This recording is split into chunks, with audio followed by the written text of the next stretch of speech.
Hi, I'm Dr. Heidi Houlihan, and I'm a comprehensive ophthalmologist at Chico Eye Center. So cataracts are just a natural clouding of the lens of the eye.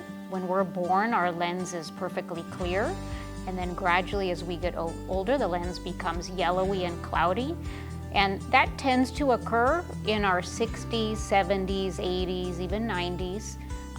And it's a natural, normal process. Everybody gets cataracts. When cataracts get to the point where the vision is affected and we can't improve that vision by updating the glasses, or patients are getting a lot of symptoms like glare with headlights and difficulty driving at night, difficulty reading, needing a lot more light or magnification with reading, that's when we're going to talk about potential cataract surgery. So cataract surgery is an outpatient procedure. We do one eye at a time, and the anesthetic for it is conscious sedation. So it's very easy for the patient, and there's usually no recollection of the surgery at all.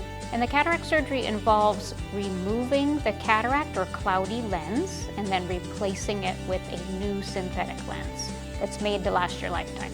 So when we replace that cataract, we're using a synthetic lens, and that lens is going to give power to the eye, and we can often decrease dependence on glasses by what lens we choose.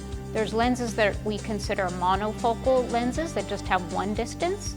There are lenses that are multifocal lenses, and then there are also lenses that are called light adjustable lenses that are more customizable to the patient. There are even lenses that also correct for astigmatism as well.